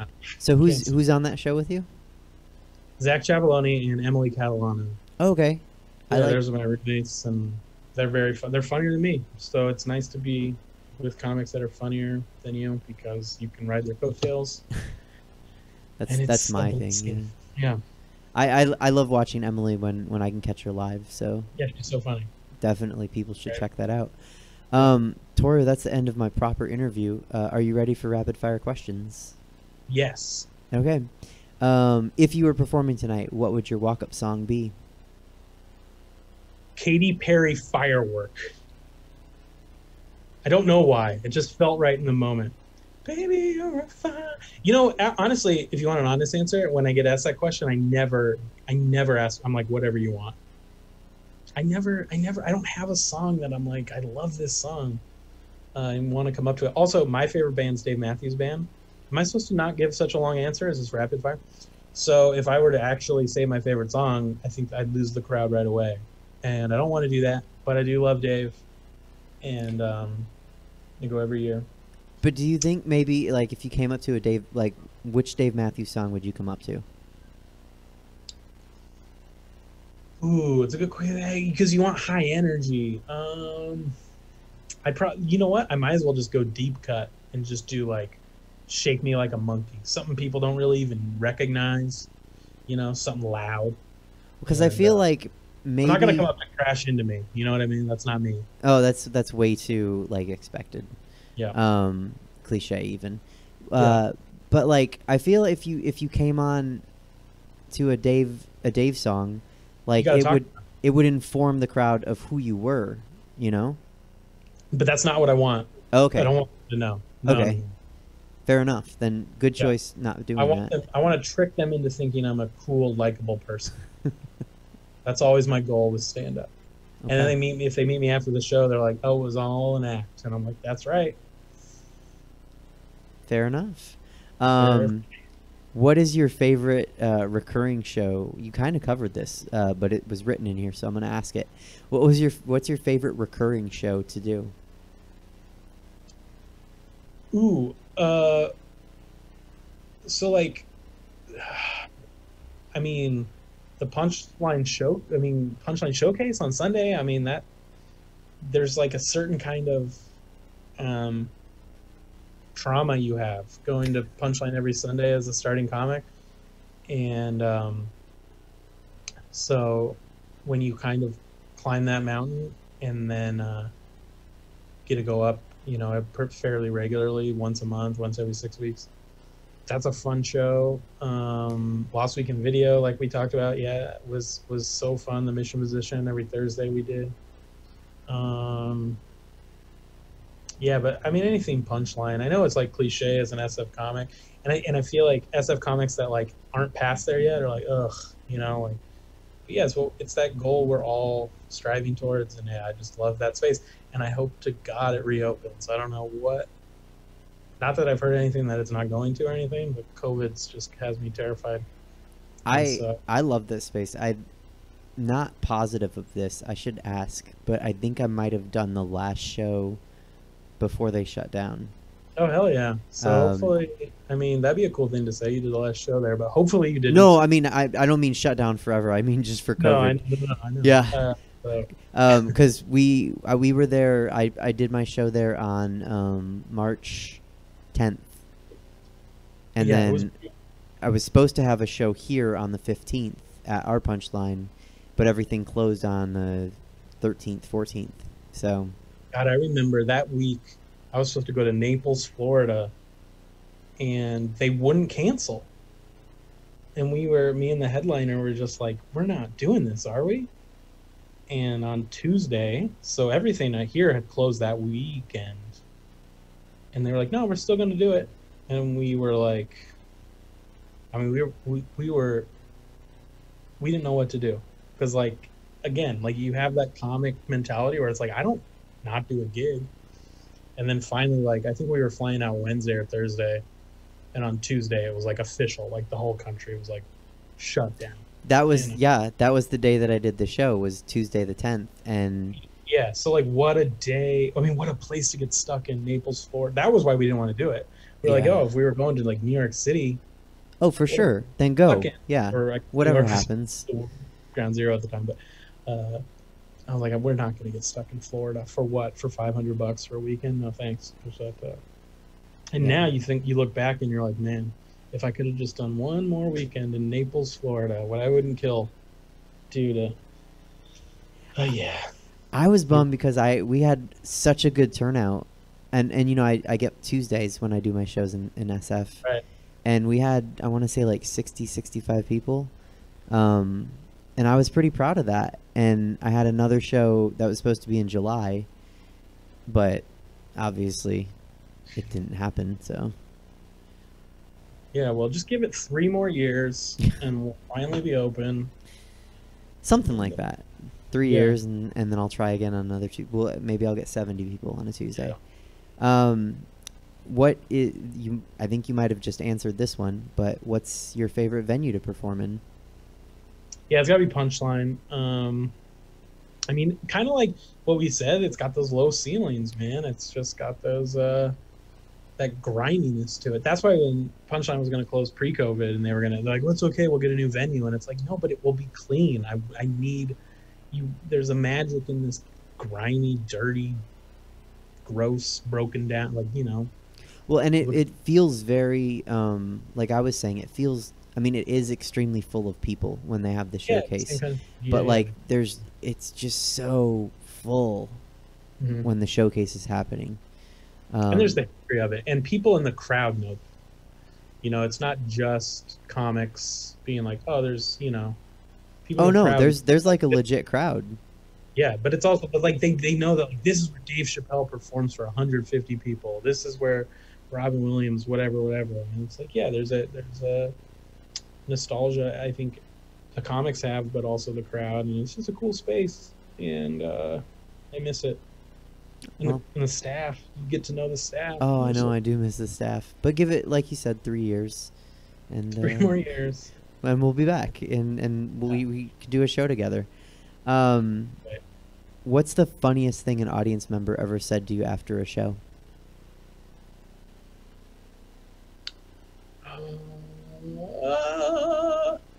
You know, the thing that's coming to my mind is I have a cousin who was at a show, and it's happened twice, where they've told him good set, thinking it was me, and not my cousin Cooper that actually does comedy. And then they'll look at me and figure it out, and they're like, "Oh, you were funny. Oh, you were," and there's kind of that confusion. What's the funniest thing though that comics, like someone's told me? I always like, you know what I think is fun is when you host a show. Maybe you've had this, and then they don't know that you're a they don't, like, in their head they don't put together that you're a comedian. You're just a Yeah. and they're like, you should try that. You should try comedy sometime too. Yeah. Yeah, thanks, man. Yeah, a pretty good idea. Maybe I'll try comedy sometime. It's like yeah, I get that a lot, and Yeah. and I'm always like, thanks. Yeah. hey, yeah. I'm not sure how to take that, but thank you. Like, It took years for me to craft that 10-minute set. Thank you. Have a good night. does that mean I'm good, or does that mean you think I could be good if I tried? Like, Sorry, I got it. oh no, that's all right. Who's your favorite comic? You know, it's always the question, right? I like I really like the people. I'm just gonna say right now, favorite comic, Nate Bargatze. He's my favorite. Growing up though, David Cross is what made me fall in love. Shut Up You Fucking Baby was such a fun CD I had. I got to meet him at Sketchfest, which was cool. But like, if I was like, who would I want to see right now at Punchline? I think Nate Bargatze, Best Selling, Kyle Kinane. Those are names that come up to pop into my head. I'm never like, oh, the legends, and it's like, they're great. I would love to see them too, but like, I feel like those names that I said, Rory Scovel, like those are the people that are like, they're at their highest peak right now, and it's fun to see those people at their best. Like, Yeah. Jerry Seinfeld or whoever, but it's like they're not doing it. That's not their best version of themselves. So I love seeing a comic that's like at their peak. Oh, I'd love to see Rory Scovel. Like, that'd be amazing. Oh yeah. And those are the comics that I love. Martin Norman's super funny, but yeah, Beth. I love Beth. I don't know. What's the? Chappelle always made. Oh, Sorry, ahead. go ahead. No. What were you saying? I was just gonna add Chappelle. He's still one of the legends that's still kind of at that level. Yeah, I would say I agree. Like that is someone who's like a luminary, but also still producing at that like place that made him a luminary. It's not watered down at all. Right. And I can't remember if I've talked about this on the show or not, but I think it's because I feel like Seinfeld is trying so hard to prove that he's relatable still, and it's like, but you're not. Like, you're not relatable. Yeah. Like, that's why are you trying to? Correct. Why are you lying to me? Like, yeah, he's just kind of that example of like, people said he was the comic of a generation. It wasn't my generation though. I didn't watch Seinfeld, the show. I would never argue that he was not great at his craft. I'm sure he was, but yeah, it's not. I guess when people ask that question, for me, it's always like, I want to see who's doing it now. Like, people are like, would you want to go see Carlin if he was still alive? And I'm like, I'd want to. No, I wouldn't. Like, I mean, sure I would, but I would never. If you don't get to see Carlin at his best while experiencing the life that he's making jokes about, it's not going to be as amazing as, like, I don't know, seeing. I just want to see people at their best during. I don't know if I'm wording it right, but yeah, that's kind of. Well, I think maybe it's I'm more of a sports fan than a music fan. I was gonna say It's like seeing musicians like 30 years after their hit album, yeah. And it's like, Yeah. well, they're not the same. But I mean, I can definitely say that with sports. Like, I don't want to see, you know, Michael Jordan on the Wizards. yeah, I don't want to. Yeah, I don't want to watch Michael Jordan play basketball now. Like, it's not Yeah. the same as watching Michael Jordan play basketball in the '90s. Like, that was an experience. Now it would just be like, oh, he was good one day. Like, Yeah. cool. But let me watch the players who are actually still good, Right. because yeah, that's the level of competition. So yeah, that's a good one. What is your favorite thing about the existence of brunch? Brunch. Probably you get to eat breakfast, but you get to sleep in. That's nice. I like the fact that it's I'm not going to say mimosas or day drinking. I feel like that's the popular answer. I'm not going to take it. I like that I can have lunch. I can get a lunch, but with hash browns if I would choose. Or I could get breakfast with French fries if I choose. And that's my freedom. And brunch allows that. It does. And I thank brunch for that. It does. I had tater tots today with eggs. There you go. You don't have to have home fries. You can mix it up. Yeah. But they hash the tater tots up, so they're like hash browns. So. Oh yeah, they're like homemade. Yeah. Yeah. I know what you do. That. What you do is you grate the potato like a hash brown, but you also grate cheese. You mix it in the egg, fry that. Now that's next level tater tot. Well, that's a whole nother dish. I don't even know if I'd say that's a tater tot. I'd say it's a tater tot. What? Oh. Because it has a little cheese in it? No big deal. Fair enough. This next question, sometimes there's a transition question before it, sometimes there's not. There's not here. It's a weird question. What's your favorite sex position? I like when I'm in. I like when the penis is in the side of the person. It's a good position. It's a My favorite necessary one. one. Yeah. Yeah, when it's outside, that's just regular life. Inside, favorite. It's a good position. Do you cook or bake? Also a weird transition to that question. I definitely cook more than I bake. I'm not good at either one. Oh. I wish I was. I can follow a recipe. but, Really? So baking should be what you're better at. It should be. But I don't like, I'm a savory over sweet. I feel like most baked things are sweet. Maybe that's why I don't like it. Because I would prefer baking, the act of baking, but I don't like the product. Whereas cooking, I don't really like the act of cooking, but I like the product better. And so for that reason, I'm out. And I just eat out a lot. It's a That's conundrum. the way I look. Conundrum. If we are at the bar and someone's buying us shots, what are we shooting? Whiskey. Bourbon. But like what kind of whiskey though? What kind of whiskey? Ooh, Yeah. I'm going to go like I can get anything. I'll probably go rye whiskey, maybe a Templeton rye. Okay, yeah. No, someone's paying for it, so get anything. Yeah, Templeton rye. I'm going to, we're shooting it. So I guess I would probably prefer to sip it, but you're buying it. I'll shoot it with you. Let's go. Well, the Yeah. next question is, what if someone's buying us drinks? What are we drinking? Same thing? Probably either a Templeton on a ice cube or two, or I enjoy a beer, maybe an IPA, maybe a lager, something.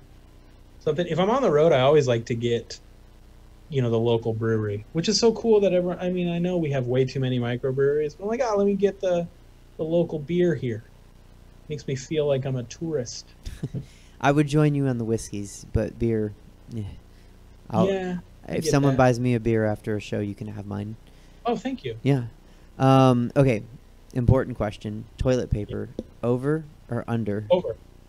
Over, yes. Okay, good. Okay. Yeah. Under it's an insane act. I Terrible. thought it was, and like I said, this is like I think the 29th show, and so I ask every interview guest that same question, and I'm not as mad at the under people as I am the people that say they have no preference. Say they have a preference? Oh, no preference. Yeah.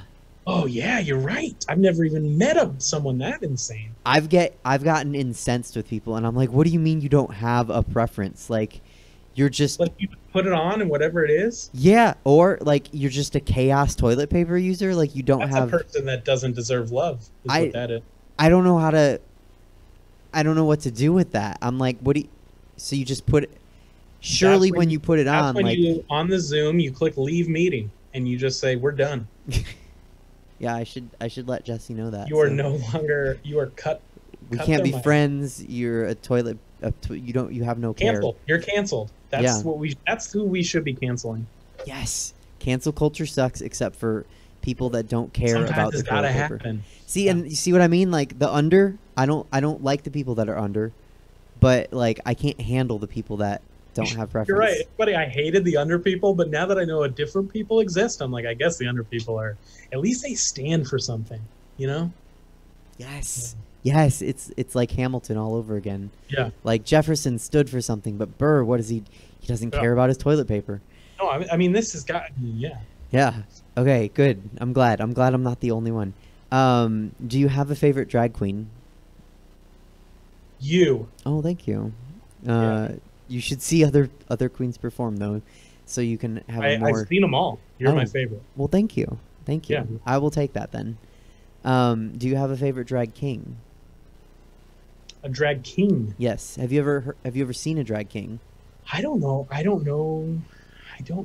No. Okay. So who should I check out? I love learning new things. I'll recommend one. Yeah. There's on Who's your Instagram. favorite? My favorite? Yeah.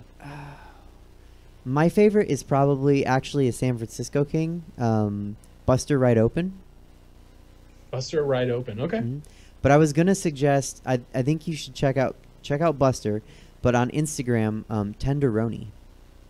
Tenderoni. Mm-hmm. All right. Tenderoni's Alright, a pretty interesting king. Okay. Okay. Do you think I'm pretty? Would you date me? Yeah, absolutely. Oh, Let's do it. thank you. Thank you. The But I mean, the you should know webcam. that I am super alone. Say it again. So my bar is low. But I'm glad you feel good that I said yes. But I don't know if I'd say no to anything at this point in 2020. But yes. But I'm kind of in the same place, so I'll take it. Yeah. You know, we're all there. It's been a very lonely 2020. Who's saying no to dates right now? Talk to Chelsea. A lot of people that Chelsea's trying to date before this guy. It's weird. All right. It's really weird. She got turned down for eggs. Don't tell Chelsea, but I'm the one. I'm catfishing her. You're catfishing Chelsea? She's texting that guy she met. It's just me. Yeah. That'll be the big reveal next week's show. That'll be the big reveal. She gets to Colorado Springs and it's just me at the airport. Like, let's get waffles. I need to film that. I need to be there for the reaction Yeah, shots. Okay, last question. Once this is over and we have a new normal, an old normal, just a normal, what are you most looking forward to doing first? I mean, I want to come up with something clever, but it is like it's stand up at inside a comedy club that is sold out, or even that's it. But oh man, I don't know, just anything. Like, isn't it funny how like if I could just eat inside a Chipotle, You can't I'd eat. be hard the whole time.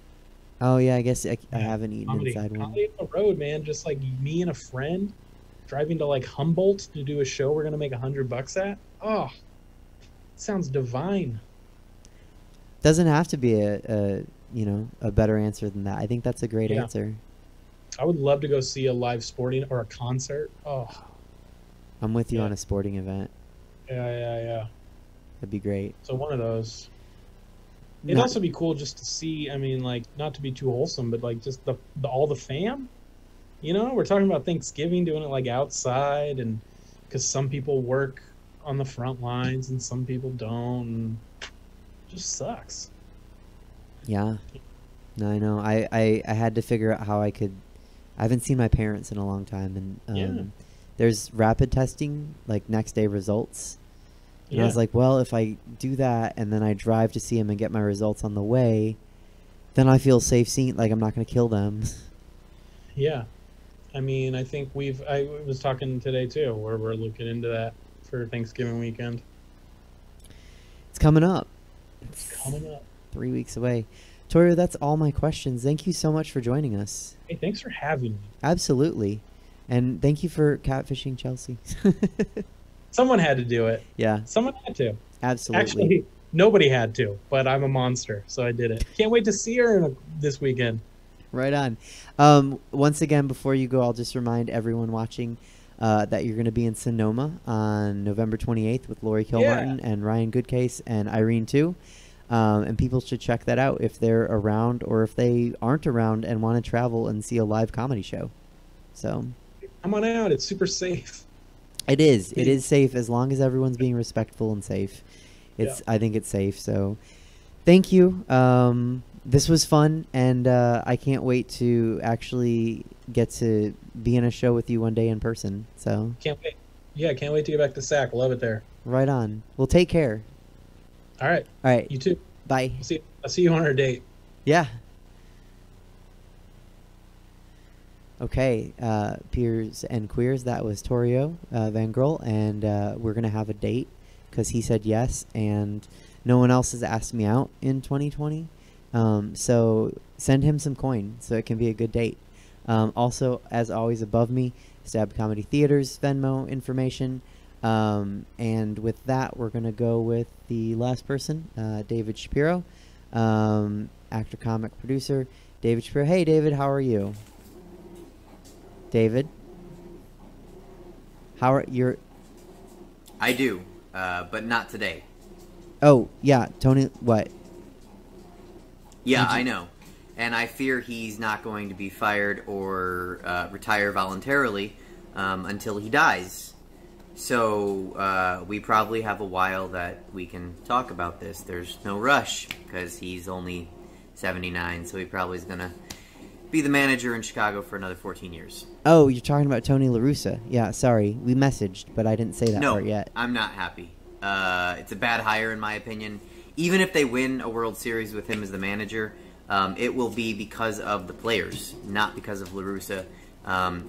It will not be because of an old, racist, cheating man who looks like a grandmother. Well, okay. Do you have something against... Like, in hockey, the Coyotes just relinquished their rights. That's a whole other issue that we can talk about. It's much deeper than a mention right now. So we can get back to that another time as well. Okay. I'm just mentioning it because your team seems to be more racist and pro-bully than with the my managerial team's hires. manager who looks like a grandma. What do you have against grandmas? Nothing. I love grandmas and nonies and gam-gams and G-mas and grandmothers and the like, whatever we call them. I just don't trust men who look like grandmas, like John Voight. I find that disconcerting. Okay, fine. So what is it that you want to talk about today? Daylight savings time. Oh, that is timely, actually. Ba-da-ba. You are so corny. So most Americans deal with daylight savings time. No, not all. No, not all? Okay, but I knew that. I just wanted to help you. Thanks. Yeah. So Arizona, parts of Indiana, and Hawaii don't observe daylight savings time, and it's basically a nuisance in most of Florida and Alaska. Our own California, excuse me, voted successfully in 2018 to give the legislature the ability to opt out or make it permanent year-round or just fix it for us and not do the transitioning between the two. What do you mean it's a nuisance in Florida and Alaska? Well, because of the geographic location of the two. So Florida, basically, it's pointless. Solar noon, where the sun is at its highest peak, and civil noon, when the clock says it is noon. It's basically the same time, daylight savings time or not. So, pointless. In Alaska, the state's so large and vast that, like, in the far northern areas, like Fairbanks, for instance, they have daylight until midnight, or darkness most of the day, depending on the season of year. So, what's an extra hour doing for them? Not much. Right, midnight sun. I've heard about that. Yeah. Fairbanks experiences 3 hours and 41 minutes of sunlight on December 21st and 22nd. And, you know, approximately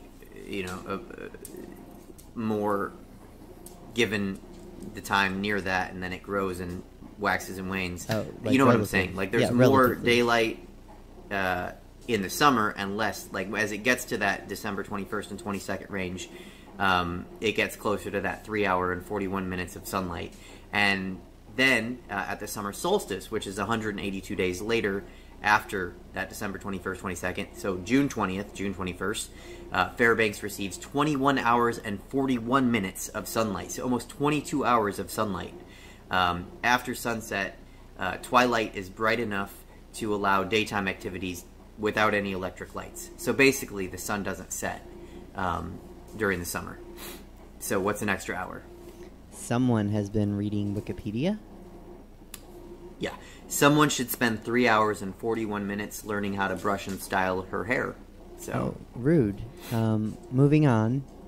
So basically, most people in Alaska are indifferent to getting an extra hour or not. Their time is wacky enough already. True. And in Arizona, they don't follow it at all because it actually costs more money to follow it than it would save. How does it cost? Well, money? it gets so hot in Arizona that to cool an office and a car and a building, a mall, whatever, during daylight hours is more expensive than it is to do it during darkness. So by having people in business settings during daylight times longer, it costs more money than if they just didn't have that extra hour of daylight and people are at home winding down, or it can be cooler because it's nighttime, so they don't have to worry about cooling because it naturally is cooler. You know what I mean? Or it can be hotter because it's nighttime. You know what I mean? You know what I'm saying? Mm-hmm. So anyway, they're paying more for energy costs than if they didn't have it. And the reason that most of the country follows daylight savings time at this point and observes it is because of an energy crisis back in the 60s. So that's why daylight saving times exist, because of an energy crisis and Kind saving of. money? George Hudson, a British entomologist, proposed daylight savings time back in 1895. Okay. Why? I hope Chelsea's still watching. Hudson, who was living in New Zealand at the time, was an entomologist, and he had an extensive bug collection, and he found daylight more useful to help him collect bugs. Yeah, What? that's right. The first proponent of daylight savings time just wanted to collect more bugs. Oh my god, that's dumb. Right. And back then, at the turn of the 20th century, gas lighting was how we had indoor lighting, so allowing for more natural light from the sun and not using as much gas-powered lighting was beneficial. Unfortunately, people are still gaslighting. Different kind of gaslighting, Suze. Different kind. Can we talk about that kind of gaslighting one day? Sure, we can do that. But back to actual indoor light powered by gas emission lighting. It was the standard at the turn of the century, as electric lighting wouldn't even be in 50% of U.S. households until the 1920s, 1925 approximately. So it was around 1908 that U.S. cities started adopting daylight savings time, originally to give them more daylight to work and live in. It was a hard push. There was a hard push in the 60s to adopt it nationally, not just city by city, because of an energy crisis. But yeah, it all started because a dude named George wanted to collect bugs. So we can just stop now, since we have technology and more efficient lighting. Yeah, right? well, and a lot of people would actually love that. There's a push by medical experts and frazzled parents and lawmakers that want to go to one time or the other, either adopt permanent standard time or adopt permanent daylight time, because it can be a health risk for some, actually. It can be problematic for technology and business and everything, but it can be a health risk. According to Wikipedia, experts in circadian rhythms and sleep are warning about the negative health implications of daylight savings time. Daylight savings time cuts on sleep and causes an increased mismatch between the body clock and local time, a condition called social jet lag. Both sleep deprivation and social jet lag have been associated with negative effects on physical and mental health outcomes. mental health, including increased risk for diabetes, obesity, heart disease, depression, and some form of cancer. Year-round standard time, not year-round daylight savings time, is proposed to be the preferred option for public health and safety. Why not permanent daylight time? Well, there's actually studies out there that say while it would be beneficial for the 65% of the year that we use daylight savings time, it would be calamitous for the 35% of the year that we rely on standard time, because you would have children going to school in darkness and adults going to work in darkness, and people don't apparently want to do those things in darkness. Headlights? I don't know. Night students and evening workers go to school and work in the darkness. I think we could deal for 35% of the year. Give me one reason why we should abolish in 2017, transitioning. hold on, let me check. In 2017, researchers at the University, this is from Wikipedia, researchers at University of Washington and the University of Virginia reported that judges who experienced sleep deprivation as a result of daylight savings time tended to issue longer sentences. Oh, that's good enough for me. Cool. Let's cut it there. See you next week, and we can talk about the White Sox and their grandma manager. Maybe.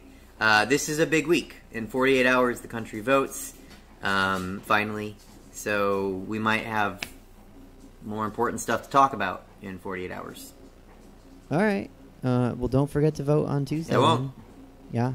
Bye. Bye. Oh, bye. Okay, I'm going to start calling David Shapiro social jet lag because, I get tired of talking to him. Anyhow, that was the show for this week. Thanks to Torio. Thanks to Chelsea. Thanks to Jesse and Stab. Thanks to you guys for watching. We'll be back next week on the 8th at 5:03. I'm just going to go ahead and say it. It'll be a interesting week, so strap in. Don't forget to vote, and we'll see you then.